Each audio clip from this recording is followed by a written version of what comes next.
Desde 1989 he estado viniendo a Estados Unidos, pero ya tenía 8 años de no venir. Y Dios pues ha querido que este domingo esté aquí con ustedes. Es Dios porque yo no quería venirme todavía. Yo estaba predicando el Evangelio en Honduras y trabajando también en mi país, mis hijas también. Y resulta que las circunstancias nos hicieron salir, hermanos, de urgencia en Honduras. Estuvimos escondidos 4 meses, 3 semanas. 4 meses, 3 semanas escondidos, horrible. Salir con temor a la calle. Algunas veces fui a donde trabajaba, la ciudad de Choloma, hasta 20 kilómetros al norte de San Pedro Sula, en la costa norte. Y pues abandonamos casa, trabajo, iglesia incluso, los hermanos quedaban sin pastor, orando. Y solo fui 4 veces a Choloma, porque había que ir urgentemente, pero iba con la policía militar, la PM, cuerpo élite, 2 patrullas, hasta 18 militares con pasamontaña. A mí me ponían chaleco antibala. Eso no era vida allí, ¿verdad? Horrible. Y decía yo, ¿cómo hijo de Dios va a andar así? Otros me decían, tenga fe, salga, camine. Decía yo, pero si a Pablo lo bajaron por un canasto en aquel muro y se fue a medianoche. ¿Y yo qué hago? Porque los hermanos me decían, algunos me decían, el aliento que me daba es que no tenía fe, que no tuviera miedo. Bueno, le digo, pero leo en la palabra también que cuando Herodes quería matar a Jesucristo, al niño Jesús, ¿cuáles fueron las instrucciones del ángel? ¿Por qué Dios no intervino y lo mató a Herodes? Le dijo que se fuera para Egipto. Todo eso a mí me ponía, estudiando la palabra, mi responsabilidad de la familia también, era responsable de mi familia. Pero venían esas dudas, esa incertidumbre con los hermanos que estaban orando, y otros me salían con esas situaciones, con esas palabras de aliento. Y no quería salir así de Honduras, claro, no pudimos salir durante los 4 meses, 3 semanas, hasta el 7 de abril entramos aquí a Estados Unidos. Si es la voluntad de Dios, tenemos que pedir asilo, porque se dan las circunstancias, las evidencias y las pruebas que tengo. Hermano, yo nací hace poco, en 1960. Tengo 55 años, pero mi familia dice, mi esposa y mis hijas, que aparento 40, y dice la Biblia que de 2 o 3 testigos, entonces se da por hecho, verdad el hecho. No sé ustedes si quieren ir contra esos 2 o 3 testigos. Brevemente quiero decirles que yo nací en un accidente. Mi madre ya iba para el hospital, se accidentó la ambulancia en que me llevaban y nací en el accidente. Estuve 6 meses interno. A los 13 años tuve otro accidente de muerte. Me dejó con limitaciones físicas, pero ahora entiendo que el diablo me quería quitar la vida, porque el Señor ya me había escogido, según Efesios 1:4, para que yo predicase el Evangelio. Y el diablo no quería que yo predicara. A los 14, eso fue a los 13 años, a los 14 años Dios me llama y me salva en una aldea en Choloma, campesino, pequeñita. Y ahí me llamó el Señor y me salvó. No había ni energía eléctrica, había que estudiar, leer la Biblia con unos candiles. Y Río Blanquito, después de Cemento, Bijao, es de la zona, ¿eh? Ahí me llama el Señor. Ya estoy en el colegio, ya estoy en, ¿cómo le llaman ustedes aquí? No sé, 7º, 8º. Y ahí empiezo a predicar el Evangelio tan jovencito, de 15 años. Y esa era la novedad, que un jovencito de 15 años predicando el Evangelio. Ya me había leído la Biblia una vez por mes. Si usted lee 40 capítulos diarios, se lee la Biblia en 30 días. Le toma más o menos 2 horas, 40 minutos leerlas y leerla, familiarizarse con ella, comerla, ¿va? Usted dirá, pero no la entiendo. Hermano, usted hoy va a almorzar, hoy desayunó y usted no se acuerda qué es lo que contenía cada cosa de eso que comió, pero se la comió porque era necesario. Lea la palabra, lea que alimenta. Y el pastor me empezó a dar talleres de educación cristiana, de homilética, de hermenéutica, Antiguo Testamento, Nuevo Testamento, para que yo pudiera trazar bien la palabra. Me tuvo cerquita. De ahí a los 18 años yo quiero ir al seminario. Siento el llamado que Dios me llama a ser pastor. Mis padres no eran evangélicos, eran católicos, pero católicos de aquellos que nos llevaban a la iglesia solo cuando había un muerto, cuando había una boda o un bautismo. Sí. Me enseñaron a creer en Dios, claro, no era ateo, pero no me apoyaron. Decidieron vender algunas cosas de la familia para que yo fuera a estudiar. Me apoyaron para ir a la universidad. El pastor me dijo, está bueno, mejor ya con el título universitario vamos a ver cómo lo logramos mandar a un seminario de Estados Unidos. Necesitamos gente aquí en Honduras capacitada. Y voy a la ciudad de Tegucigalpa, la capital, porque en San Pedro Sula no había leyes y estudio derecho, leyes. Me hago abogado. Así, si hay problemas aquí, no sé si Dios me trajo aquí para liberar a los hermanos oprimidos de las esposas. Tendría que estudiar las leyes de aquí, ¿verdad? Hermanos, y me hago abogado. Mi esposa, que quiero presentarle, que está allá, ¿dónde está mi esposa? Se llama Mirna de Cantarero, a ver si se pone de pie, si la mira. No quiere ponerse de pie. Y mi hija, Mirna Saraí también. Con ella nos conocimos en el colegio. Y cuando nos graduamos, ella va a estudiar medicina y yo leyes. Yo mi carrera la saqué en 4 años estudiando rápido. Y yo me tuve que ir para San Pedro Sula porque si yo me quedaba en Tegucigalpa trabajando me iba a querer casar y ella no iba a terminar. Tuvimos que esperar 8 años. 8 años de noviazgo, no se lo recomiendo a nadie. 8 años esperando que ella terminara su carrera para casarnos. Así que me vine para San Pedro Sula. Era el primer abogado evangélico en San Pedro Sula. Porque todos tienen mal concepto los abogados. Y ahí luego nos casamos. Nacieron 2 hijas, tenemos 2 hijas nada más. La mayor que está acá conmigo, que le tocó estar escondida en Honduras. Ella solo tenía de haberse graduado unos 4 meses, había puesto su clínica dental, es odontóloga, y ahí quedó abandonado todo eso, hermano. La menor está en Siloam Spring, Arkansas, se gradúa el 9 de mayo, becada por beca Walton le llama de Walmart. Ella se gradúa el 9 de mayo con 2 carreras, está cansadísima, le decía que solo tomar una carrera y se gradúa con 2 honores. Gracias a Dios, y es una universidad cristiana, la John Brown. Allí ha llevado clases que yo llevé en el seminario, claro, más rapiditas, ¿verdad? Pero ha llevado, me sorprendió a mí, Antiguo Testamento, Nuevo Testamento, historia del cristianismo y todo eso. Pues nos casamos, hermanos, y ya casados, ejerciendo la profesión, y mi esposa ejerciendo su profesión, y nacieron nuestras hijas. Apareció un programa en el seminario en Honduras para nosotros, los que éramos profesionales y que no podíamos estar ahí, y era viernes y sábado. El programa a nivel universitario, trajeron gente de todos lados, de Holanda, teólogos de Holanda, de aquí de Estados Unidos, del seminario Michigan Juan Calvino, de todos lados llegaron, de Guatemala, del seminario también.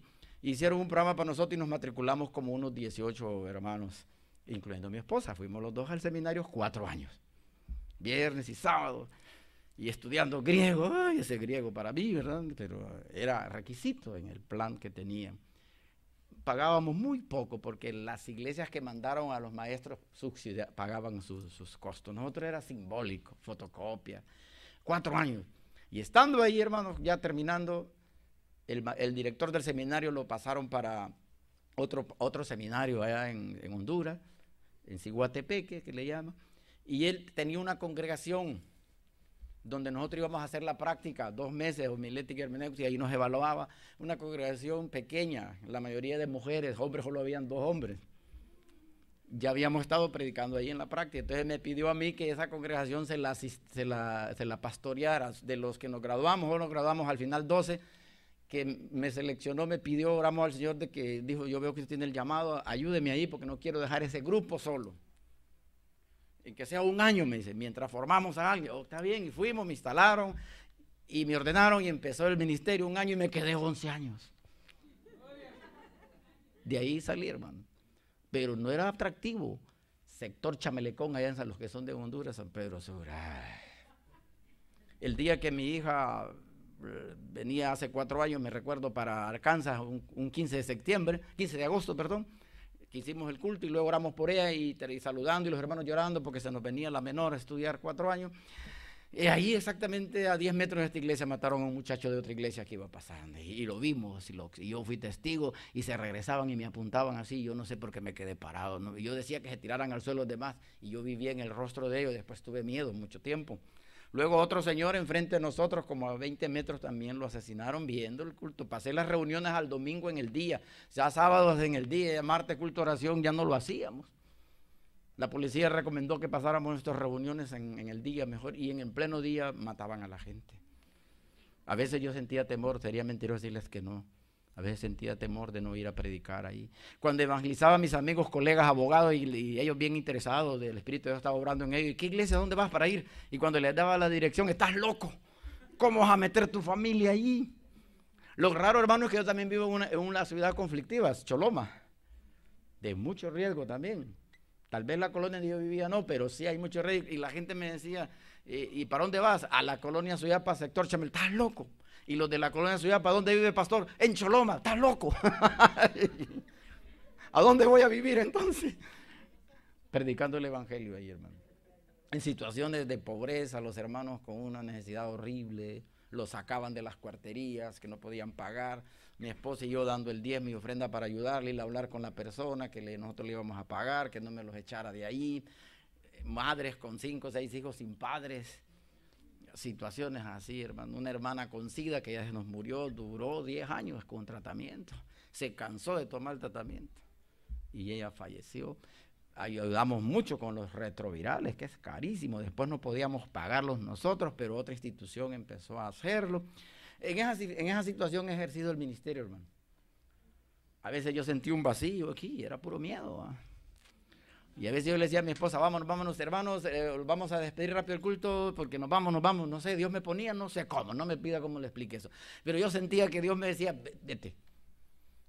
Y le decía, hermano, vámonos, porque mi esposa después del culto, los hermanos quedaban haciéndole consulta médica, y mi esposa siempre andaba aquel montón de medicina, de muestras médicas para regalárselas y darles el tratamiento. Una vez que lo examiné, hoy no, le decía a mi esposa, hoy no nos quedamos, vámonos. No, pero ¿por qué? No sé, algo va a pasar. Dios, sí, pero a mí Dios no me ha dicho, pero a mí sí.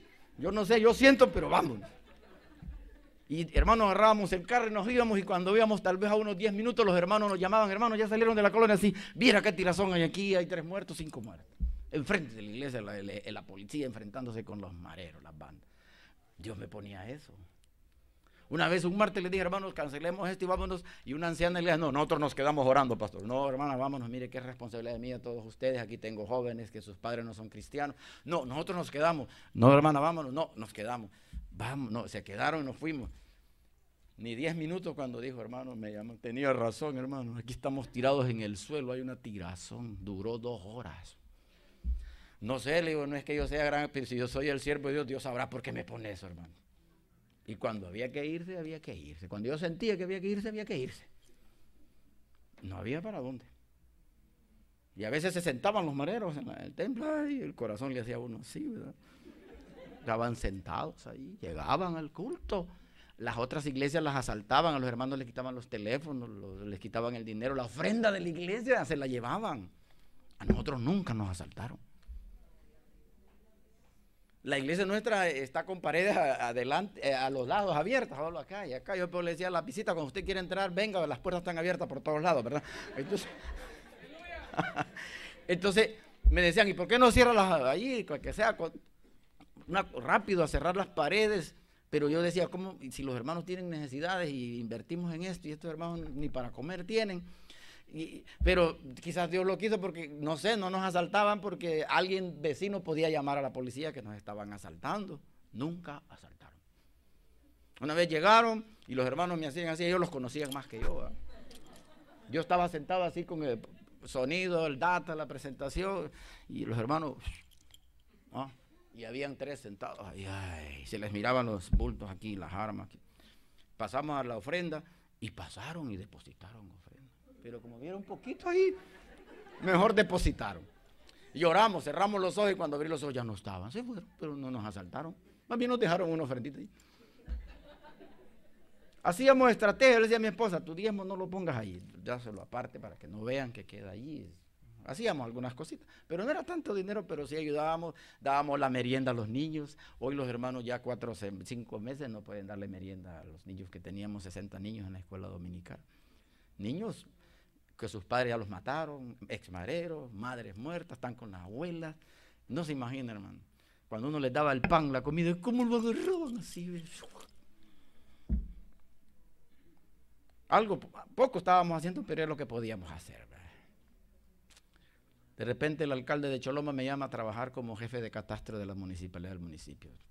Necesitaban que un abogado, el Banco Mundial financiaba que pusieran un abogado para que el archivo fuera legal. Entonces me contrataron para eso, para que yo le diera forma legal. Yo de técnico de tierras nada, pero de leyes sí. Me capacitaron.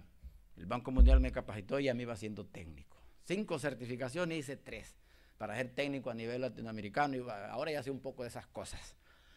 Entonces, pero mi trabajo no era esa, la parte era legalizar, y en eso estaba, hermano, haciendo todo ese trabajo, y ahí empecé a ver los problemas que pasaban. De repente llegaron unos poderosos para que le firmara unas cosas que tenía que dar, pero le quitaban la tierra a 35 familias, que yo conozco cerca de donde yo me crié, en Río Blanquito, Cemento Pijado, que por generaciones han sido los dueños, gente pobre, y ahora los ricos, millonarios, banqueros, quitárselas. Ya el gobierno les había reconocido, les había dado la escritura a esos banqueros, pero la ley exige ahora que hay que registrarlo en catastro y ponerle una clave catastral, pero ya existía una clave catastral que yo no podía cambiar según el artículo 60 de la ley de catastro nacional en Honduras. Entonces puse en mi dictamen que no, porque ya existía una ley. Me llama el alcalde, abogado, ¿sabe contra quién está haciendo? No, firme eso o quiere que lo maten. Así sencillamente. Y empezó el problema, me da miedo, no firmé aquello. Fueron a querer quitarle las tierras a la gente, llevaron tractores, les dijeron que ya no tenían nada, que en catastro se los habían quitado. Vienen a catastro a las 35 familias, les demuestro que no, algunos de ellos me conocían. Tuvimos reunión y les expliqué que ahí estaba la propiedad a nombre de ellos. En ese estado estaba de 15 días, yo decidí no firmar nada a nadie, se paró todo, que se arreglaran algunos trámites de informática, cuando llegó la noticia que ya tenían 2 semanas que habían contratado al jefe de la Mara 18 del presidio de San Pedro Sula. Oiga, ¿ven de dónde salen? Y mandó 4. Tenía fotos mías, de mi esposa, de mis hijas, porque murieron en el enfrentamiento con la PM. Y ahí estaban las fotografías, donde yo me tenía mi rutina de la casa, dejar el trabajo a mis hijas, a mi esposa, al trabajo mío, a la iglesia y hasta el supermercado donde íbamos. Y fue cuando nos evacuaron el 14 de noviembre.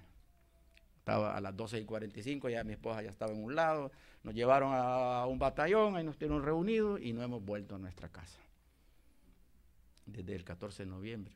Salimos, hermanos, hemos estado en unas casas, de amigos, luego alquilando, viajamos 2 veces a El Salvador, nos dieron los gastos para ir allá, estuvimos en Guatemala en 2 brigadas médicas porque ocupaban en esa brigada a un médico, a un dentista y un pastor, ahí estábamos los 3.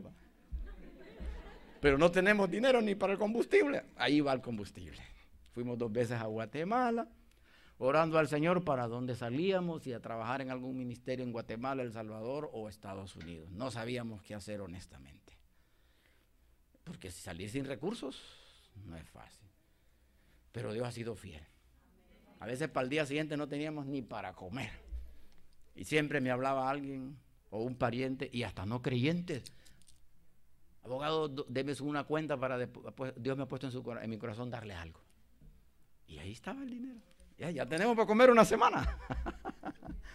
Mire, hermano, Dios ha sido bien. Mi esposa se ha quedado sorprendida. Ella ha trabajado como esclava en su consultorio hasta las 8 o 9 de la noche. Descansa. Yo la miraba cansada, agobiada. Hasta 30 pacientes, un ministerio. Nosotros no tenemos dinero, hermano. Nuestro trabajo, nuestra profesión la hemos visto como un ministerio. Nuestra profesión era para hacer dinero. Yo podría tener dinero, pero no ha sido nuestra filosofía de vida cristiana. Dios cambió nuestra manera de pensar. Entonces ni ella como médico tiene dinero, ni yo. A mucha gente ya no le cobraba, a la mayoría no le cobra, gente pobre, ayudándole. Lo mismo yo, un montón de gente no le he cobrado. Sí teníamos lo necesario para comer, vivir, yo no voy a decir que no, pero no, bueno, ni carro nunca nuevo de agencia. Usted puede decir, un abogado puede hacer dinero, sí puede, sí se puede, pero no va con la ética cristiana tampoco. a costa de que no siempre lo legal es justo. Ese era mi lema, no siempre lo legal es justo. Me iba por lo justo. Era un predicador del evangelio también. Y Dios no me dejaba actuar así, no podía. Entonces, salimos sin dinero. Hasta que el alcalde nos dio el pasaje para venirnos, nos mandó el pasaje para venir acá, porque eran 49,000 empiras para comprar los boletos y venirnos. Y con ese dinero compramos los boletos y vámonos. Quiero decirle, hermano, que durante prediqué 11 años, la iglesia era tan pequeña que no podía pagarme mi pastorado. Nosotros más bien colaborábamos apoyando allí, ¿verdad? Pero Dios sí paga. Porque la beca que tiene mi hija es de 4 millones. Me pagó de adelantado Dios, ¿verdad? Y ella se gradúa el 9 de mayo. Siempre teníamos planeado venir esa fecha, pero no así como llegamos hoy, ¿va? Ahorrar, comprar el pasaje y venir a la graduación de ella. Vamos a ir, claro, ¿va? A la grabación a Arkansas, está como a 10 horas de aquí, estamos viviendo en Brena, y ahí tenemos dormida, gracias a Dios. Entonces hay una familia de mi esposa ahí que nos han atendido muy bien, ¿verdad? Y Miguel, que nos ha atendido muy bien también, pero hasta el carro, solo que me lo chocaron, me prestó el carro y nos pegaron, hermano, hace 3 días y nos llevó a la grúa el carro. Allá lo tiene el asegurador, esperemos que apenados con Miguel, ¿va? Porque nos prestó el carro para movernos unas 2 semanas y media y nos pega una señora, hermano. Entonces, bien suave el golpe, pero no sé qué tanto daño le hizo, pero sí lo dañó bastante. Y no fue ni en la autopista, fue en un parqueo privado. Imagine usted que hubiera sido en la autopista, pero Dios nos guardó, ¿verdad? Y aquí estamos, gracias a Dios, para compartir la palabra. Tenía que hablar un poquito, porque ¿quién será este indio? Dirían ustedes, ¿de dónde salió, verdad? ¿Ah? ¿De dónde salió? ¿Dónde lo sacó el pastor? ¿Dónde lo sacó Miguel? Por la referencia que tiene de Miguel, pues yo espero que sean buenas, porque cuando el pastor nos encontró ahí, dime con quién anda y te diré quién eres, me dijo. Y yo venía con Miguel.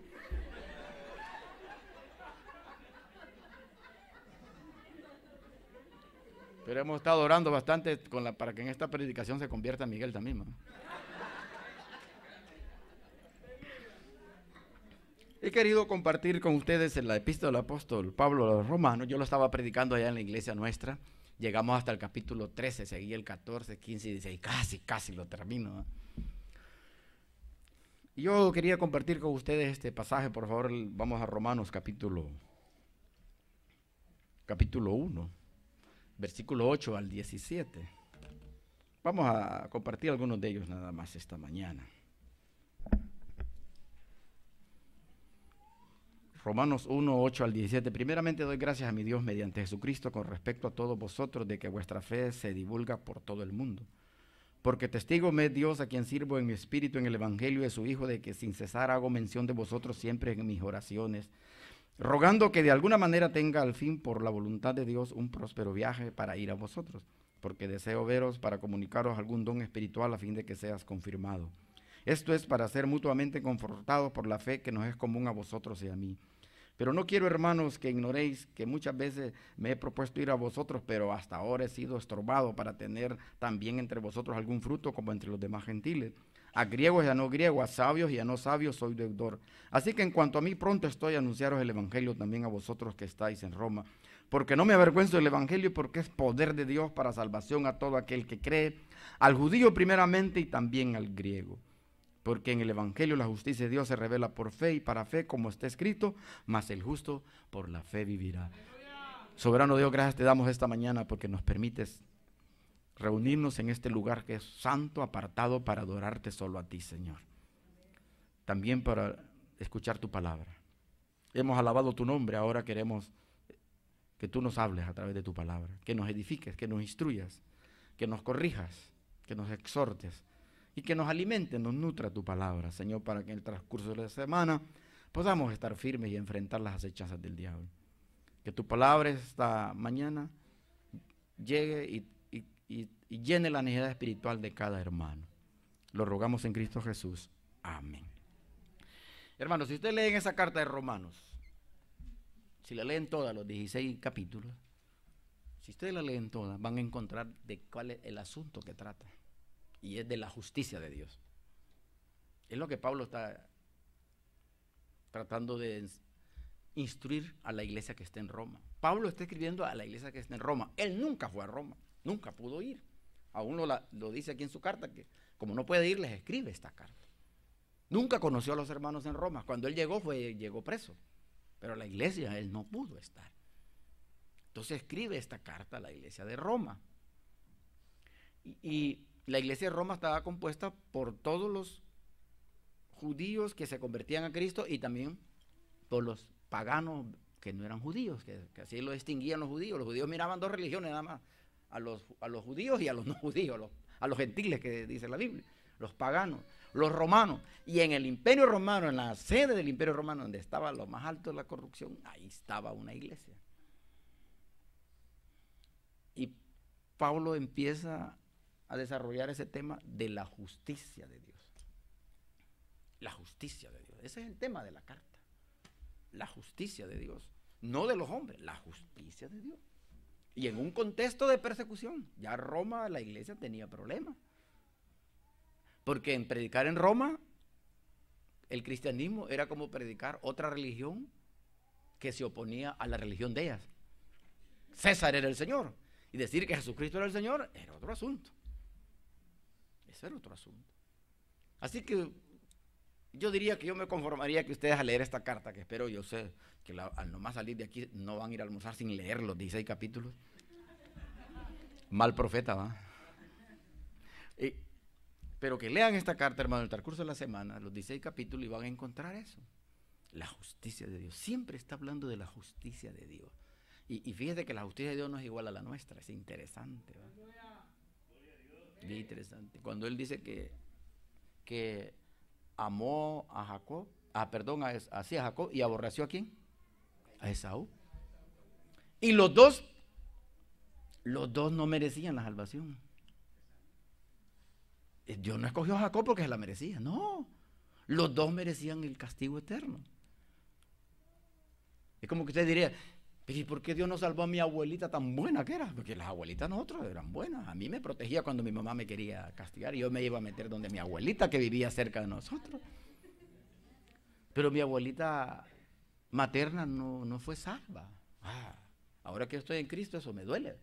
¿Pero por qué? Si era tan buena, yo la hubiera salvado.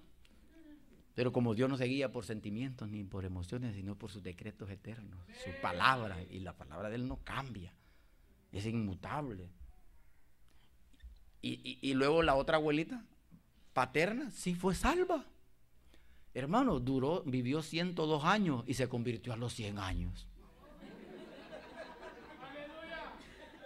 Y yo dudaba de la salvación de mi abuelita católica. Rezos de una semana entera el señor de Esquipula de Guatemala, pero en Honduras lo hacía. Y yo no creía en la conversión de ella, y cuando el pastor la bautizó, ¿y qué le pasará al pastor que está bautizando? Yo estaba estudiando en la universidad cuando vine y que la habían bautizado. Y voy donde mi abuelita a hablar con ella para cerciorarme. Y era cierto.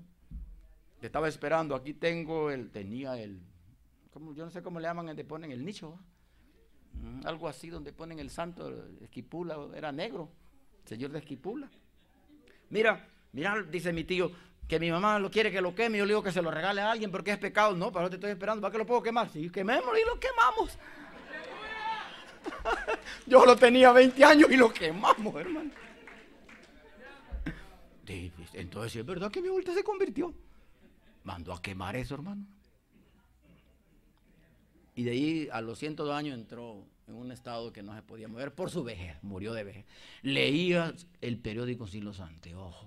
Y yo, mire, desde los 40 y tantos su anteojo. Oía muy bien mi abuelita. Y fue salva usted. Pero no era mejor que mi abuelita Nacha. Más bien queríamos más a la otra usted y la otra no la salvó el Señor. Como podemos querer más a Esaú y no a Jacob. Jacob era varonil, guerrero, aquel que era medio así solo en la cocina quería pasar. Y a ese Dios llama y lo cambia, ¿va? Es porque es por misericordia. No porque lo merezcamos, ninguno de los dos merecía. No, usted dirá, Dios no fue justo. ¿Por qué escogió a Jacob y al pobre Esaú? No, si hubiera sido justo, ninguno de los dos podía ser recogido. Fue por misericordia. ¿Me entiendes? Es al revés, es por misericordia. Si nos aplica la justicia, nadie sería salvo. Solo a través de la justicia de Cristo, sí. Porque es el alma que pecare, esa morirá. Y de esa maldición de la ley es que nos libró Cristo. porque no podíamos, solo la justicia de Cristo. Ay, hermano, así que este libro es tan bonito, yo los motivo a que lo lean, que lo saboreen. Martín Lutero lo empezó a enseñar en la Universidad de Wittenberg, así será, que a veces mi hija me dice que yo pronuncio mal, Wittenberg en Alemania, y es cuando él se convierte, y es cuando sus amigos alumnos clavan las 95 tesis en la pared de la iglesia, el 31 de octubre de 1517, y nace la Reforma Protestante, de ahí somos nosotros todos. De ahí venimos todos. Fue un despertar, un volver a la Escritura. De los primeros 500 años del cristianismo y de los 500 años a 1500 la Edad Media se desvió el cristianismo.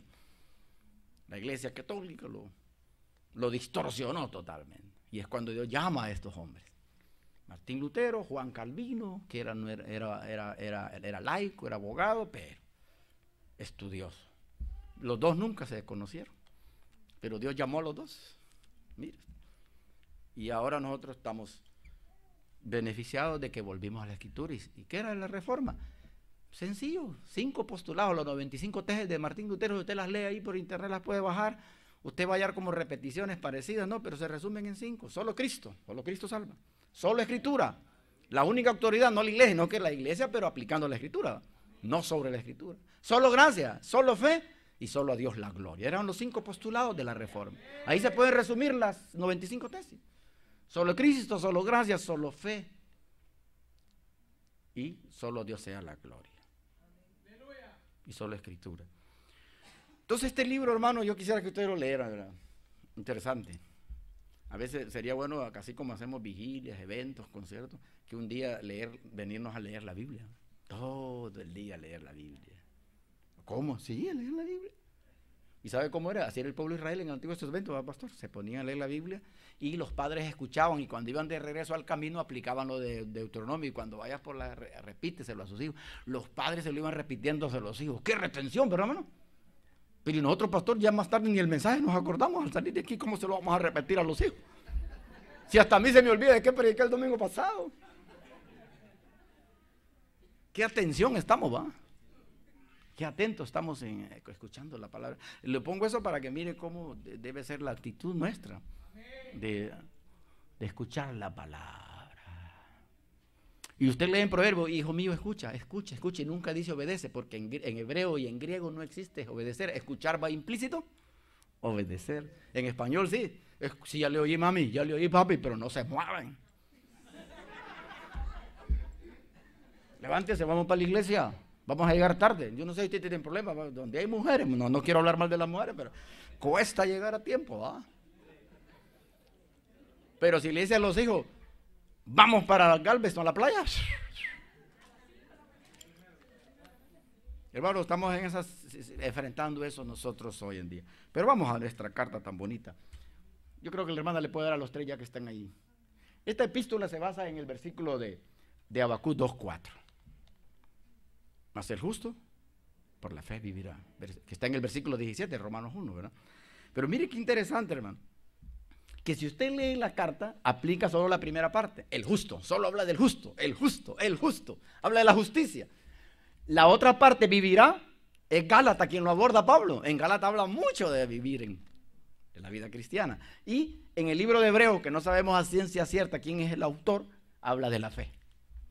Mire, los tres, por lo menos estamos seguros que Pablo Romanos y Gálatas, pero en Romanos aborda una frase nada más, el justo. En Gálatas aborda vivirá. Y el autor de Hebreo lo habla de la fe, ¿cierto o no? Mire, 3 cartas basadas solo en un versículo del Antiguo Testamento, Habacuc 2:4. El justo por la fe vivirá, dice la Reina Valera. El original dice el justo vivirá por la fe, pero el orden de los factores no altera el producto, ¿verdad? Eso quería dejarlo ahí por ahí. Entonces seguimos ahora, hermanos. Viendo nosotros, a ver si el hermano le da por ahí más a la otra diapositiva. Esta carta, Pablo muestra su intención de que quiere visitarlos a ellos, pero se le ha impedido y por eso la escribe. Es la razón de escribir esta carta. Como no pudo visitarle, ahora él escribe la carta. Escribe la carta para instruirlos en la fe, para saludarlos, Y también dice para tener fruto con ellos, participar. Él quería que también se hablara, Pablo estuvo en Roma, porque la iglesia de Roma iba creciendo. A la par, hermano, del Imperio Romano, siempre que hay desarrollo más en una ciudad, también la iglesia crece más en esa zona. ¿Se ha fijado, verdad? Generalmente las megas iglesias, ¿dónde están? No en los pueblitos, ¿verdad? No, están donde están las grandes metrópolis. Va acompañando el desarrollo también con la predicación del evangelio. Roma estaba en apogeo. La iglesia de Roma era apetecida por muchos hermanos querer llegar allí. Pablo quería estar allí y tener algún fruto en eso, dice, participar en ello. Así que esas eran las razones por qué Pablo quería estar allí, ¿verdad? Ahora sí entremos a nuestro pasaje que me interesa, el versículo 16. Yo siempre creo que ha sido difícil confesar a Cristo en otros tiempos a causa de la persecución. Le damos, hermana, a la otra diapositiva, por favor. Ha sido difícil confesar a Cristo en otros tiempos a causa de la persecución. ¿Sí? Nosotros tal vez no, qué bonito venirnos a entrar aquí, ¿verdad, pastor? Mire, la iglesia donde estaba era polvosa. Polvo por todos lados, hermano. Llegábamos a nuestra casa a bañarnos porque acostarse así, y ni el champú quería hacer espuma en la cabeza, la primera, ¿no? Y empezábamos la instrucción a los hermanos, cuando vayan a sus casas, hermanos, pero así afuera, báñense, no se acueste así, bañe a sus niños, porque la cartera de polvo pasando los carros, y sí, no, pues dándoles enseñanzas de higiene también, como hizo Moisés con el pueblo en el desierto, que Dios le dio instrucciones también de higiene. Entonces nosotros también con mi esposa, y como ella es médico, ya me metió a mí que cada vez hay que saber las manos para comer, cada vez para esto, ya no puedo ni comer nada de la calle yo, ¿verdad? Mire qué problema, ¿eh? Que no, mire cómo me tiene, pues no puedo comer mucho, nada de grasa, nada aquí, nada. Pero bueno, estoy bien. Me tienen bien así a distancia. Y entonces, nosotros todo eso, las comodidades que tenemos hoy se nos olvidan que hay persecuciones en el mundo. Pero si vamos a predicar el evangelio en los países árabes, que cuando lo descubren, lo entierran hasta aquí con todo el árabe que les escuchó y les permitió entrar a sus casas, hasta aquí, en la arena para que las hormigas lleguen y les ponen azúcar. Lea las noticias, hay muertes, muchos. El año pasado vieron muchos misioneros que murieron y nosotros ni cuenta nos damos. Porque aquí estamos cómodos, ¿verdad? Bien, hermano, cuando yo entré aquí a Estados Unidos el 7 de abril, ¡qué alivio sentí! ¿En serio? ¡Qué descanso! Inmediatamente por ahí había internet en Wi-Fi en el aeropuerto. Llegamos a las 1:30, salimos rapidito en migración, no nos hicieron ni una pregunta. Estuvimos ahí desde las 2 de la tarde, pero nos fueron a traer hasta las 6:30 de la tarde, ¿no? Entonces estuvimos sentaditos ahí, esperando ahí, y había un Wi-Fi, y yo inmediatamente escribí a mi familia, a mis hermanos. ¡Qué alivio sentía yo! Porque en Honduras estaba así yo, no salía, estábamos escondidos, y aquí ya con vidrios cerrados, y cuando me llevaban polarizados, y aquí no, y me baja los vidrios, hombre, sí, ahora aquí. Todavía a veces salimos donde estamos en Brenda y le hacemos así. ¿En serio? Pesadillas se fueron. Honestamente tenía pesadillas. Mi esposa me despertaba porque yo gritaba y la golpeaba a veces y me despertaba. ¿Y qué te pasa? Soñaba que me estaban matando. Yo soñaba que estaba peleando con los que querían matar.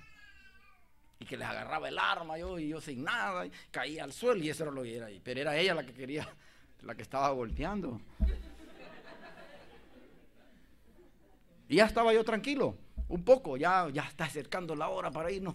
Estuvimos en Guatemala en una brigada médica que participó mi hija en la segunda, y fuimos, y el domingo de resurrección que nos íbamos para Honduras, yo estaba tranquilito, ya queda poquito para el 7, una semana más. Y salen los periódicos, matan a un agrónomo, hijo de uno de los que mataron, porque donde yo trabajé ya habían matado 3 funcionarios, yo era el cuarto que seguía, por la cuestión de tierras, que trabajábamos en la comisión de tierras, yo era miembro de la comisión de tierras del municipio. Y ahora matan al hijo, esa gente va contra la familia también. El hijo llegó una vez a mi oficina y andaba investigando, porque la policía no siguió investigando para ver dónde eran los terrenos de su papá. Y pum, lo matan. Un muchacho, ¿no?, de 32 años. Agrónomo, entonces yo volví a tener pesadillas. Ay, qué larga esa Semana Santa, hermano. Volver a la iglesia, y nos atrevimos a ir a la iglesia, hermano, aquí vamos a estar, oramos y nos vamos. Y nos despedimos con ellos llorando. Bauticé a varios que no había bautizado, tuvimos Santa Cena. Y Dios me puso a un hermano ahí, lo instalamos como pastor y lo ordenamos y lo dejamos ahí. Él estudió, después de que yo fui al seminario, se nos ocurrió en la casa empezar a enseñar con mi esposa. Y encontramos varios hermanos, llegaron como unos 15, 18 hermanos, para estudiar 3 años y medio en la casa, una vez a la semana. Lo que aprendimos en el seminario, compartirlo, a un nivel un poquito más bajo de académico. 5 terminaron, él es uno de los que quedó a cargo de la iglesia, un señor de 64 años. Nunca perdió por 3 años y medio un día de clase. Venga, hermano, yo he estado orando por esto, ¿cree que usted me puede quedar a cargo? Sí, hermano, claro que sí, si le sirvo. Le enseñé un poquito de cómo usar la computadora y estaba aprendiendo. Y él quedó ahí para trabajar. Nosotros escribimos como unos 28 manuales de 80, 90 páginas, porque ellos no tienen acceso al libro. Nosotros escribimos lo que aprendimos en el seminario, lo escribimos. Y ahí están esos manuales en la computadora y ellos ahí estudiaron, les imprimíamos y se los dábamos. 3 años y medio sacaron 28 clases con nosotros. Y uno de ellos es el que está, el de mayor edad. Cuando ya debía de jubilarse, ahora va a servir al Señor. ¿Ah? Allá está a cargo, gracias a Dios. Mira, a última hora Dios puso a ese hombre ahí. A última hora Dios le puso en su corazón, llegó, dijo, hermano, me doy cuenta de su situación. ¿Y quién va a querer pastorear en esa iglesia? La esposa no lo quiere apoyar mucho, tiene miedo. Es una situación de riesgo, claro. Así que en Roma, en ese tiempo era difícil predicar. ¿Se acuerdan aquel pasaje de Romanos, capítulo 10, versículos 9 y 10, que si confesares con tu boca que Jesús es el Señor y creer en tu corazón que Dios levantó de los muertos se salva, porque con el corazón se cree para justicia, pero con la boca? Muchas veces sí se puede usar evangelísticamente, porque muchas veces lo usamos para hacer el llamado, ¿cierto o no? Pero Pablo no le está escribiendo a no creyentes. ¿A quién le está escribiendo Pablo? A la iglesia que está en Roma, para que los hermanos de Roma y nosotros hoy en día confesemos a Jesús como nuestro Señor. Bueno, pero ya no lo hice. Una cosa es decir recibo a Cristo, otra cosa es confesarlo. En un contexto de persecución, decir eso, los soldados romanos pasaban con unos tambores, yo no sé si será bien así, pero el baterista sí, ¿verdad? Le puede hacer bien. Yo de músico, nada. Entonces, y pasaban por las calles, por los pueblos, los caseríos, y cuando venía ese grupo de soldados romanos sonando los tambores, todo lo que usted estuviera haciendo tenía que pararse, los que estaban en las casas tenían que salir a las calles y ponerse firmes, y decía, César es el Señor, salve César, salve César. Y el que no le hacía así, ¿y tú por qué? Los cristianos no lo hacían. No, porque Jesús es mi Señor. Ahí es Romanos 19. Que si confesares con tu boca Jesús es el Señor, muerto. Entonces, no, porque Jesús es mi Señor. No es César el Señor, no, Jesús es mi Señor. Y lo traspasaban con la espada o la lanza. O sea, cuando Pablo escribe ese versículo no es fácil vivirlo, practicarlo, y le está escribiendo a la iglesia. No es que no lo podemos usar para evangelizar, claro que sí, pero está escrito para la iglesia que está en Roma. Usted póngale que le escribe para la iglesia que está hoy aquí en Brentwood. Yo no sé si se pronuncia bien, soy malo para eso.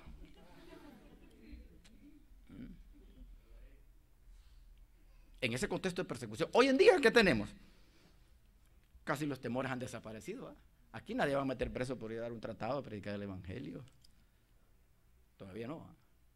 Va a llegar el día, dice la palabra. La obra de Dios ahora es detenida por temores tan pequeñitos a veces. El de la opinión pública, es que tengo miedo, no puedo hablar en televisión contra los, no sé si podré aquí, contra los gays que dicen acá.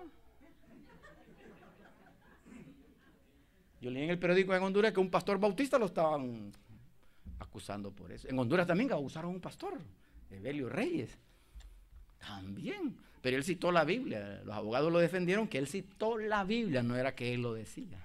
Interesante el argumento.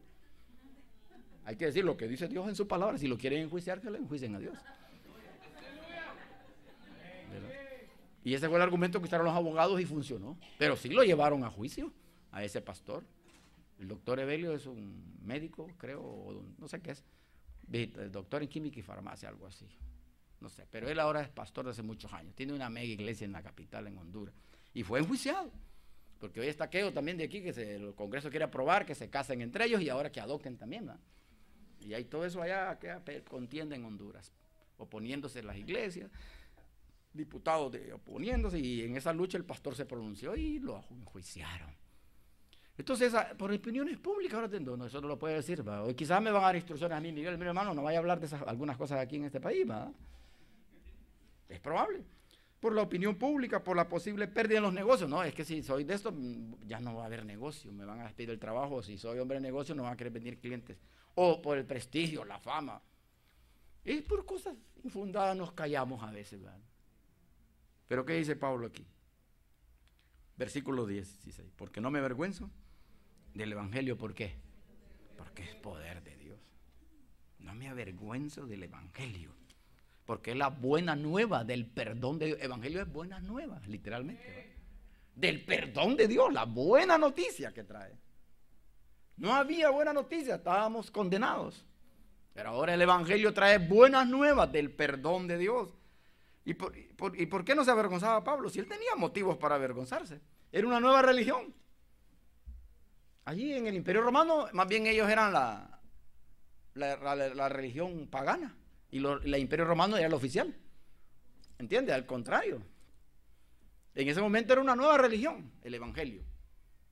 Recuerde que en Antioquía les dieron la primera vez el nombre de cristiano, ¿va? Entonces, era perseguida en Roma. Y Pablo tenía razones para avergonzarse y no se avergonzó. Era despreciada por los sabios y poderosos de su tiempo.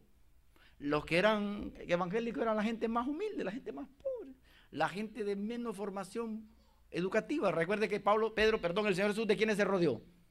De los galileos. ¿Y quiénes eran los galileos? La gente más tosca, más rústica, ¿ah? La que tenía menos acceso a la educación. Eran peleones, revolucionarios, coléricos. Sí, así, en Honduras diríamos eran olanchanos. En México no sé cómo de cuál será la más. Monterrey. Porque de ahí es el pastor. Yo no sabía. Pues.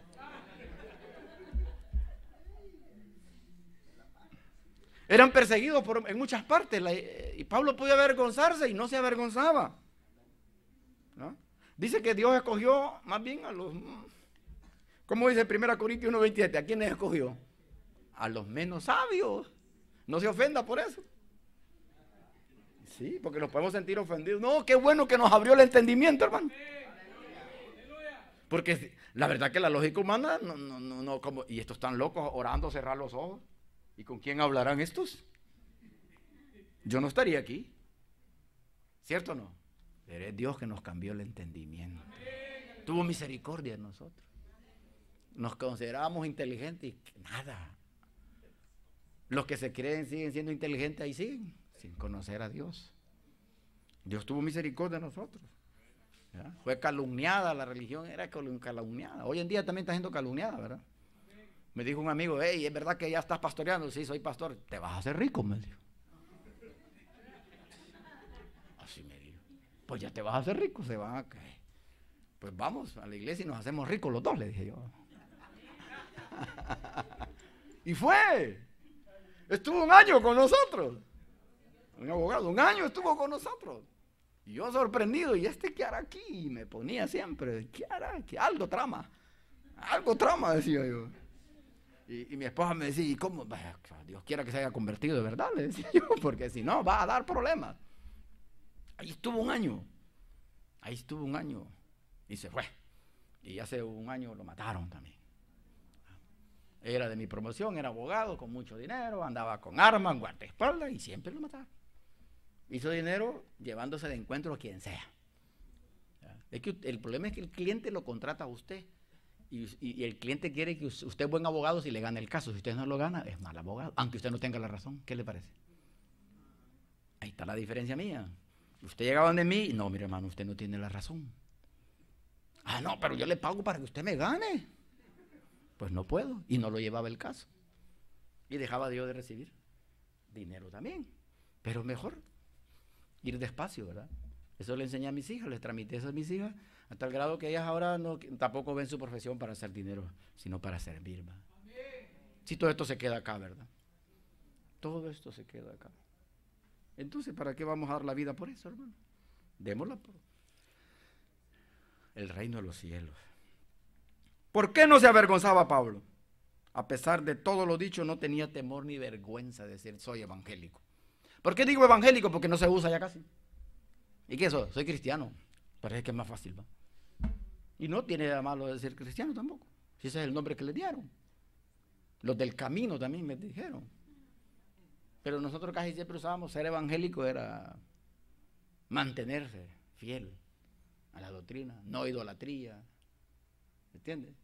No ser igual al mundo, ser diferentes, porque eso nos llama la Biblia. ¿Dónde va Vicente? ¿Dónde va toda la gente? Eso no es bíblico. No es bíblico. Hermano, ¿y por qué lo hace? Porque todo lo hace, pero ¿dónde dice eso la Biblia? Pablo le dijo en Efesios capítulo 4, versículo 16, 17, esto requiero y mando. Y sabe usted que en la palabra legal requiero es ya. A usted lo requieren, le dan 24 horas para pagar ya. Y si no paga, le embargan. El requerimiento se llama así. Esto mando y requiero que no andéis como los otros gentiles. Mire, somos llamados a ser ¿qué? Diferentes. Pero no queremos ser diferentes porque tememos la burla de los amigos, sobre todo los jóvenes, ¿va? En la escuela. ¿Y qué van a decir de nosotros? ¿Ah? ¿Y si nos vestimos así? ¿O qué? No, somos llamados a ser diferentes. Yo no tengo nada contra la moda. Si la moda está bien, hermano, si usted puede comprarla, cómprela. Siempre que sea dentro del pudor, va. Pero que no vaya contra el pudor. Va dentro del pudor, cómprela y póngala, pero no contra el pudor. Si puede, hágalo.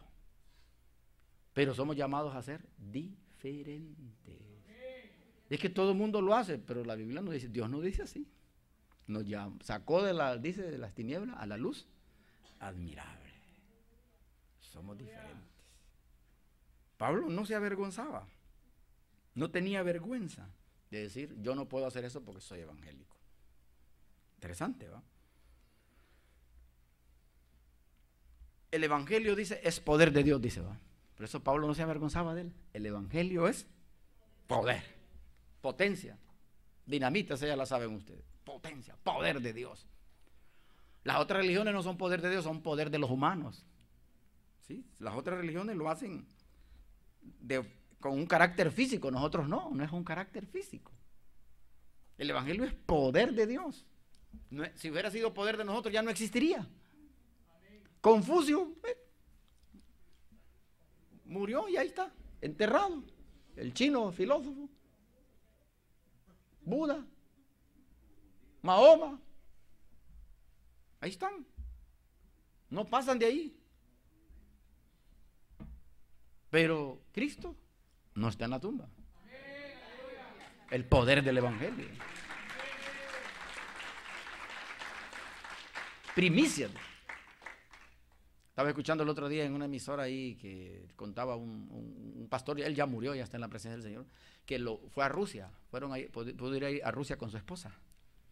Y allá lo atractivo y turístico era ir a ver la tumba de Lenin, ¿era? ¿Sí? Entonces ahí está la tumba y lo hicieron, lo conservan el cuerpo, no se deteriora, no se destruye, no se lo comen los gusanos, pero solo el cuerpo ahí así, sin vida. Y entonces dice que todo el mundo pasa, está su momento de pasar por donde lo tienen en una de vidrio ahí. Y pasé yo, dice, y mi esposa iba atrás, y escuché cuando dice que están los soldados rusos así, va, firme. Y oí cuando mi esposa se lo aprendió en ruso, solo que yo no me acuerdo cómo es en ruso, pero le dijo a quedito en el oído al que estaba haciendo guardia a uno de los soldados rusos. El mío sigue vivo, le. Y el tuyo sigue muerto. Algo así le dijo, dice. Y yo con temor, pero se lo dijo mi esposa, dice. Se lo dijo quedito en ruso, se lo aprendió. Y se lo dijo al que estaba de guardia. Que Jesucristo seguía vivo, mi Dios Jesucristo, y el tuyo está muerto. Cuidando un muerto. ¿Verdad? Eso es no avergonzarse del evangelio en medio de la prueba, de la persecución, de la dificultad, del temor. Gracias a Dios que en Estados Unidos hay libertad de predicar el evangelio. Y quizás Dios por eso ha bendecido esta nación, ¿verdad? Porque permite que se predique, aunque está permitiendo otro montón de cosas, ¿va? Pero la iglesia tiene que asumir su papel entonces, ¿va? De ser la sal. Hay que ser la sal, hermano. En medio. Otra cosa que decía un hermano, ¿y por qué será que hoy a la iglesia no la persiguen? ¿Será que estamos muertos? Decía. ¿Será que nos confundimos con ellos? Que ni saben que estamos aquí. Y me hizo pensar ese pastor. Me hizo pensar. Dijo, ¿será? ¿Por qué no la iglesia no es perseguida hoy en nuestro continente americano? Dijo él. ¿Cierto? ¿Será que ni nos distinguen? Nos parecemos tanto al mundo que ni se dan cuenta que estamos aquí, dice. Y no nos persiguen. Yo, allá en Honduras, en la colonia Suyapa, sector Chapelecón, celebran el Día de la Virgen de Suyapa, porque la Virgen de María tiene un montón de nombres. Y está la Virgen de Suyapa en la misma fecha. La patrona de Honduras, dicen hasta gente que se considera, según ellos, inteligente. Entonces, la iglesia donde yo estaba pastoreando, el parque está esquina opuesta. Mire qué cosa, estoy aquí, la católica la tengo allá, los testigos de Jehová los tengo aquí y los mormones los tengo cerca. O sea, y rodeado de mentiras, y ahí estoy en medio. Y el sacerdote se empezó a hacer amigo mío. ¿Y qué era este sacerdote? ¿En serio? Un sacerdote español, qué raro, que se acercó y hablaba conmigo. Estuvo varias veces, hasta ahí iba a la puerta de la iglesia. ¿Qué pretenderá este sacerdote? Decía yo. ¿Me va a invitar a predicar allá? Que es carismático quizás, o él va a querer venir acá. Estaba raro eso, ¿verdad? Esa relación, yo me quedaba dudoso. ¿Qué era el sacerdote? ¿Por qué me busca a mí específicamente? La cosa que ahí celebran en febrero o enero, ¿cuándo es? Mima. Febrero, el 2 de febrero, el Día de la Virgen de Suyapa. Entonces, ahí ponen fiestas, chiviadas, juegos, enfrente de la iglesia. Y me pusieron una cantina, y ¿sabe cómo decía? El paraíso. Le pusieron rótulo. Y era de homosexuales. De ahí de la comunidad, hasta tienen una oficina en la comunidad, yo no sabía.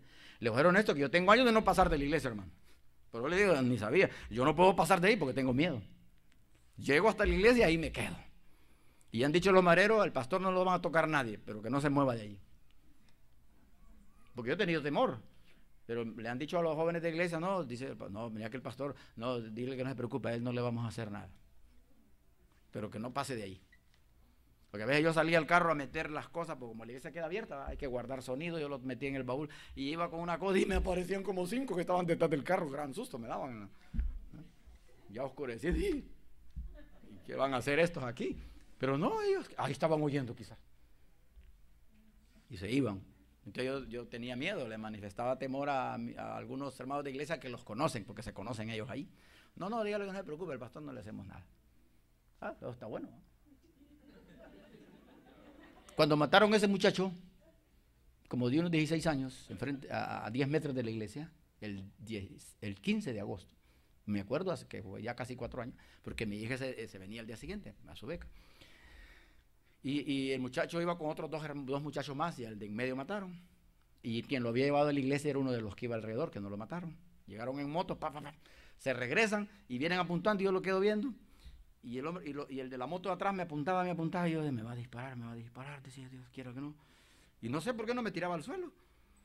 Y entonces el muchacho que le habían disparado se sentó en la calle.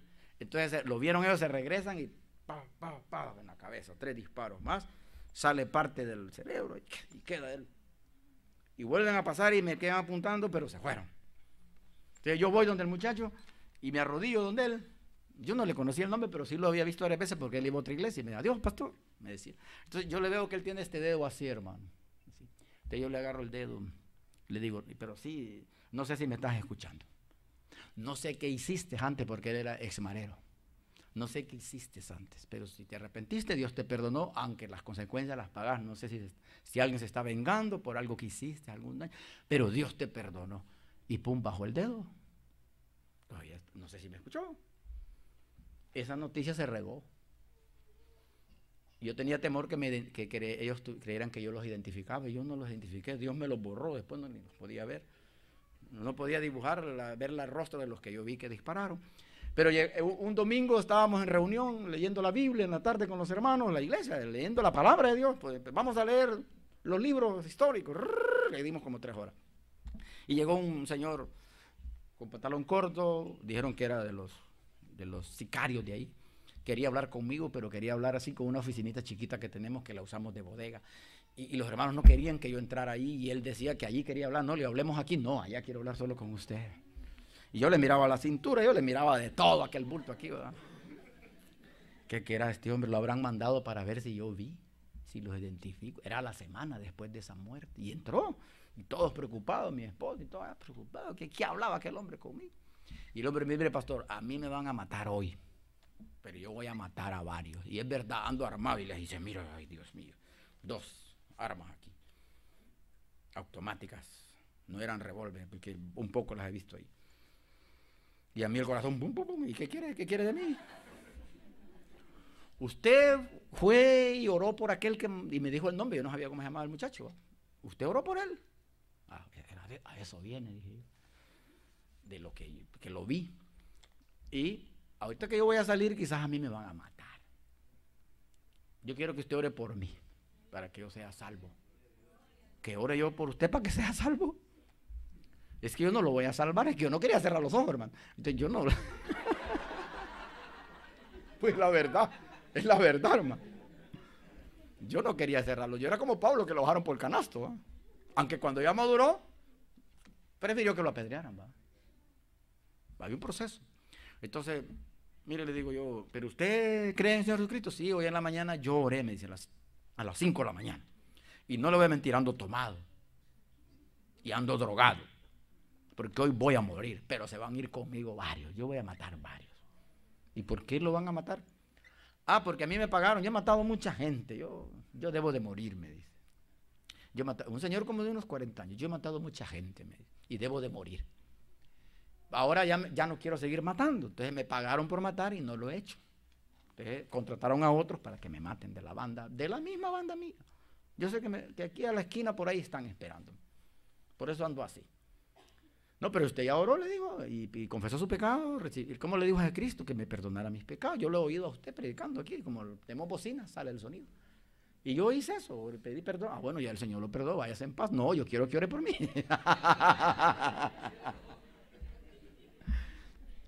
Pues dije yo, para imposibilitarlo un poco, arrodíllese. Y se arrodilló, y oré por él. Ya se levantó y dijo, bueno, hoy voy para el cielo a orar al pastor. ¿Cree que tengo yo qué? No sé qué concepto tenía él, va. Entonces, no, va al cielo, pero si usted se arrepintió de sus pecados y no los vuelve a hacer, cometer. Si hay arrepentimiento genuino, Dios le perdona. Si no, no, le dije yo todavía. Bueno, pero quiero pedirle otra cosa. Yo creí que habíamos terminado. Y yo siempre, vámonos para el grupo, que estamos leyendo, miren, estamos siguiendo con la lectura de la Biblia. Yo queriéndolo sacar de ahí. Y para nada. Quiero que me prometa algo, ¿ah? Que así como hizo con el muchacho ese que no me acuerdo el nombre, que usted va a orar por él, ahorita que cuando usted oiga que me matan, yo quiero que usted vaya a orar por mí. Ahí muere. Yo quiero que así como se arrodilló al lado de él, ore por mí. Bueno, si yo oigo los disparos, voy. Pero yo me puse hasta tapones, hermano. Y salió, se fue y estuvimos observándolo. 2, 3 cuadras, dobló a saber. No lo volvimos a saber. Dejó su señora con 3 niñas, me dijo. Y no volvimos a saber nada. Yo he preguntado, no lo volvimos a ver, pastor. De oro lo mataron, lo tiraron en las cañeras y nadie lo halló. Y él a ver si logró matar a otros. La cosa que él dijo que se había arrepentido y de repente no la usó.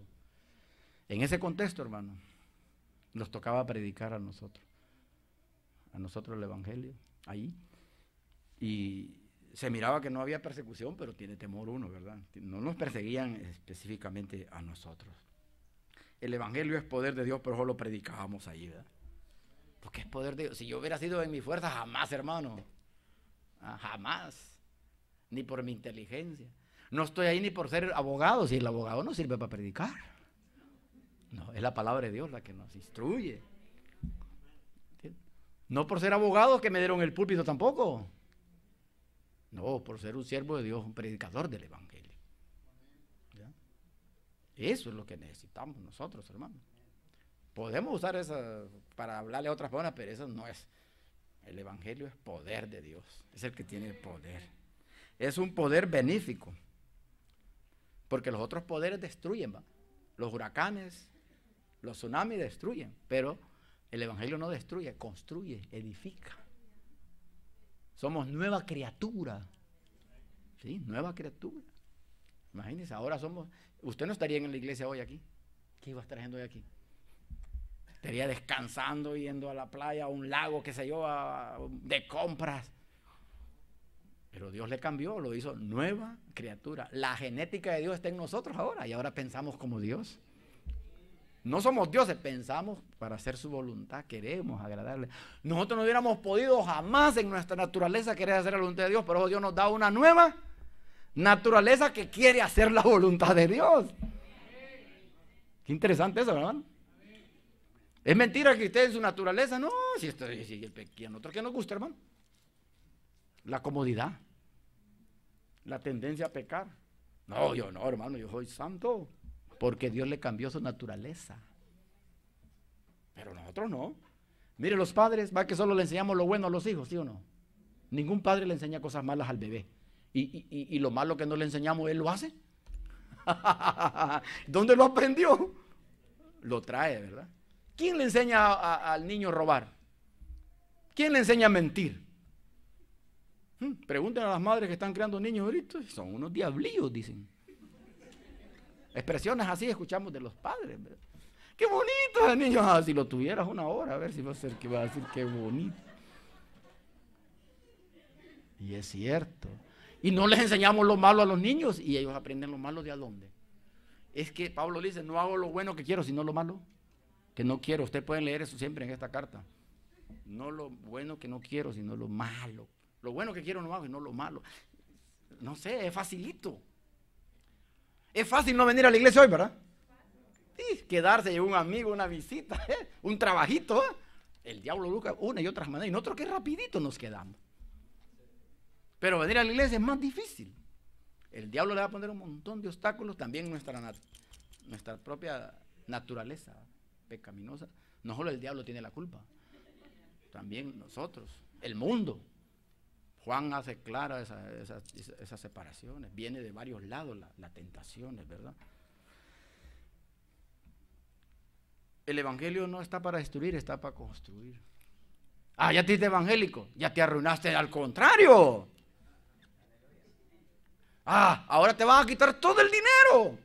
Mentira, si a él se lo quitan todo, en la comida, en las drogas, en los vicios. Ah, ahora ya no sos libre. Y él es el que sigue esclavo, pero no lo entiende. Él es el que está esclavo del pecado. Ahora usted ya no es esclavo del pecado. Somos libres. Libres con una nueva naturaleza ahora inclinada a hacer la voluntad de Dios. No es porque usted quiere estar aquí. Dios lo cambió y le cambió su manera de pensar, le dio una nueva naturaleza y puede estar aquí. Una naturaleza que todavía lucha con la vieja naturaleza, estamos de acuerdo. Ahí está todavía. Un pastor decía que andamos con el muerto jalándole el ataúd todavía. Y a veces lo volvemos a meter ahí, dice con él. Lo bueno es que esa nueva naturaleza un día va a ser completa. La redención todavía no es completa. Todavía tenemos limitaciones. Este cuerpo se enferma. Este cuerpo se cansa. Usted se cansa de estar ahí sentado escuchándome a mí. ¿A qué hora va a terminar este pastor? ¿Verdad, pastor? Que uno aquí, lo raro es que uno no se cansa de estar hablando, pero los que están sentados, aunque están sentados y uno está de pie, no sé qué pasará, pero se cansan ahí, ¿verdad? Porque en la naturaleza así se puede aburrir, se puede molestar, se puede enojar, y al estar enfermo usted no puede venir a la iglesia, tiene limitaciones.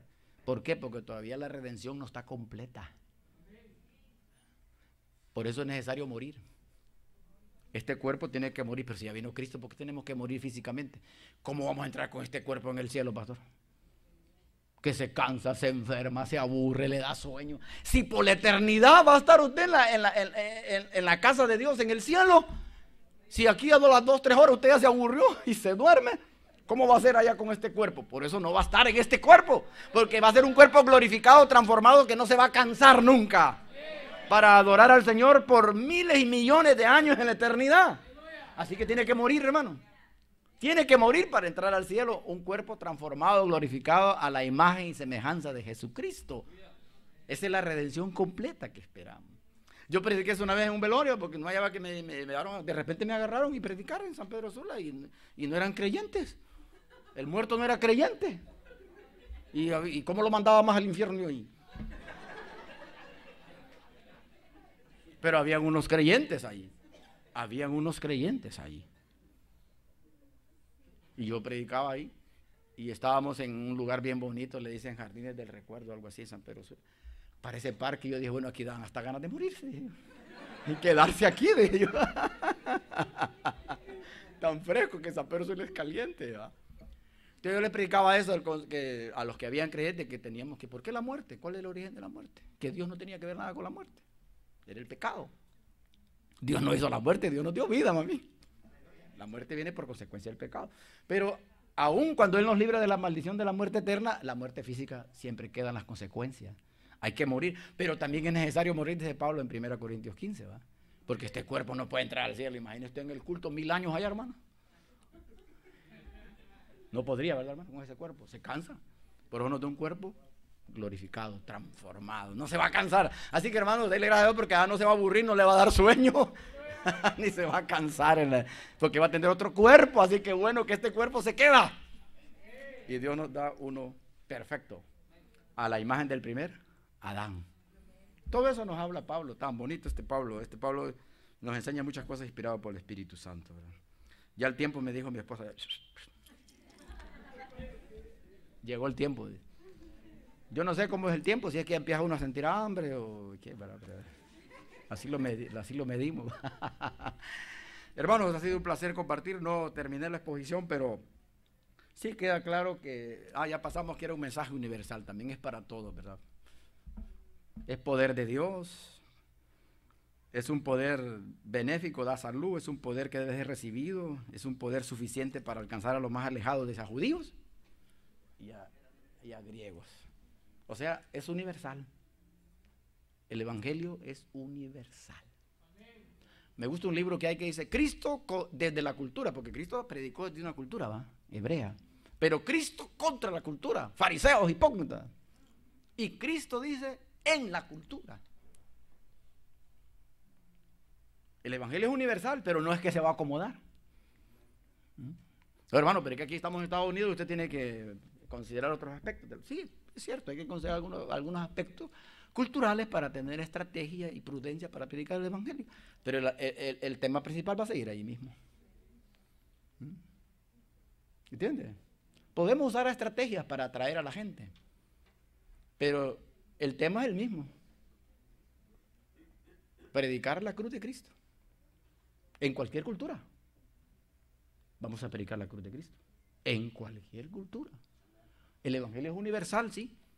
Lleva un mensaje a todos, pero no se acomoda a todos. Sí hay cosas secundarias que podemos analizar. Puede ser que en esta cultura el culto puede empezar a 1 hora y terminar en otra hora. ¿Estamos de acuerdo? Eso sí lo podemos hacer. El horario puede cambiar, pero el día del Señor es el mismo. Es el domingo. Hágalo a cualquier hora, pero el domingo es día del Señor. Tiene que haber una reunión en ese domingo. Día del Señor, no es mío. El Señor nos dio de lunes a sábado para que hagamos lo que quiera, hermano. En el trabajo que es necesario para subsistir. Pero el domingo es día del Señor. No, pero es que el domingo quiero ir con mi familia. Está bien, pero el domingo es día del Señor. Para eso el Señor le dio de lunes a sábado. Mire, estamos en otra cultura, pero el domingo es día del Señor. Se mantiene, ¿va? El evangelio es el mismo. Para judíos, o sea, para hispanos y no hispanos. Para gringos y no gringos, ¿va? Como decimos. O yo no sé cómo le dicen ustedes, bolillo, no sé cómo le dicen. Yo he estado oyendo ahí cosas de ustedes, no sé, de algunos hermanos. Yo les hago el chiste, yo hablo hondureño, hablo salvadoreño, hablo chapín y ahora estoy hablando mexicano. ¿Cómo le dicen ustedes? Tex-Mex. Ajá. Imagínense, ya hablo varios idiomas. Estoy aprendiendo. ¿Y inglés? No. Vamos a estudiar inglés, leemos un poco el inglés. Mis hijas sí hablan inglés, yo leo un buen parte. Y escribo una parte, pero no 100%, pero no, por ahí vamos. Hermanos, realmente eso es lo que me encanta a mí del evangelio. Lo podemos predicar en cualquier cultura, porque es el mismo. Es el mismo. Cuando se puso Pedro en Hechos, para terminar esta mañana, que es universal, se puso Hechos, ¿y qué es lo que predicamos? Es el evangelio, poder de Dios, para salvación, no para condenación. Se puso de pie en Hechos 3 y dijo, a este que ustedes crucificaron y mataron, Dios lo levantó de los muertos. ¿Y cuántos se convirtieron ahí? Como 3,000, ¿va? Sin contar las mujeres.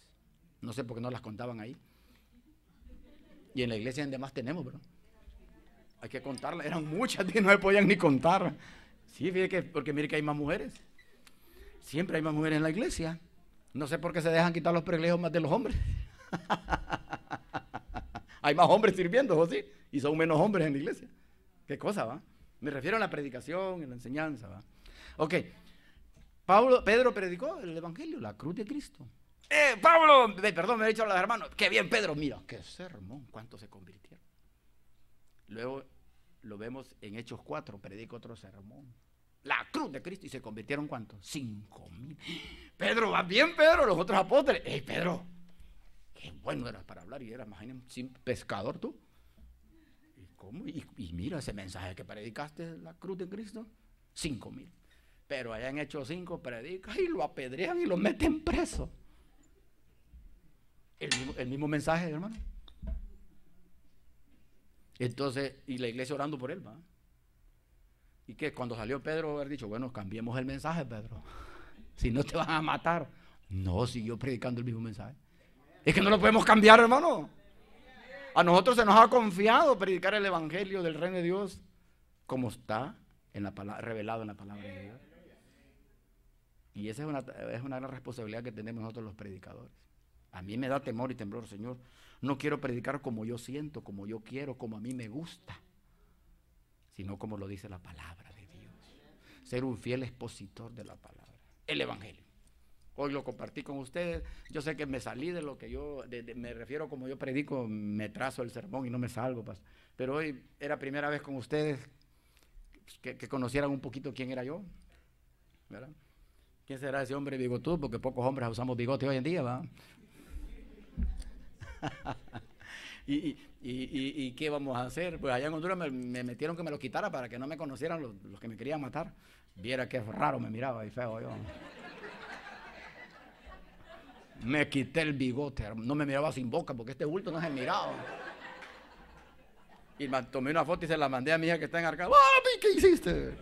¡Oh, no puedo creer! Decía, qué pánico. Gracias a Dios creció. No es porque se acostumbra a verlo. Es como que usted que no usa bigote y use bigote también lo van a ver trompudo, al revés, ¿va? Al revés. Usted dirá, usted, hermano, ¿qué está haciendo aquí? Bueno, compartiendo un poco, motivándolos a que lean Romanos. Léalo, estúdielo, léalo, no hay otra manera. Léalo, repítalo, léalo, y Dios le va a ir alimentando. Cómalo, aunque no lo entienda algunas cosas de ella, pero las va a entender con el Espíritu Santo guiándole, ¿verdad? Y siendo diligente, no perezoso, ¿verdad? Incline su rostro y oremos. Padre, gracias te damos esta mañana por este tiempo que me diste de compartir con mis hermanos. Señor, que tu palabra siempre haya sido trazada, Señor. Que no nos hayamos desviado. Que el evangelio tuyo es justicia tuya, no justicia nuestra. Y tenemos que someternos a la justicia tuya. Y qué bueno que la justicia tuya es perfecta, pura y absoluta. No hay ninguna justicia humana que se asemeje a tu justicia, Padre. Qué bueno que ahora por la justicia de tu Jesucristo podemos tener comunión contigo. Podemos en este momento hablar contigo. Porque si sería por nuestros méritos, imposible. Imposible, Señor. Qué bueno que no es por mérito alguno nuestro, sino que es por pura misericordia, por tu gracia. La justicia de tu Hijo Jesucristo en la cruz del Calvario, que pagó nuestra culpa, asumió nuestra culpa, es que ahora nosotros podemos acercarnos a ti, Señor, y disfrutar de esas bendiciones, de esa paz que tú das, de esa salvación. Gracias, Señor, por conocer a estos hermanos también un poco más esta mañana. Bendícele a cada uno, suple la necesidad que tenga cada uno. Concédele los deseos de su corazón conforme a tu voluntad, Señor. Que sean conforme a tu voluntad los anhelos de cada uno de nosotros, Señor. En Cristo Jesús lo pedimos y rogamos. Amén. Dios les bendiga, hermanos.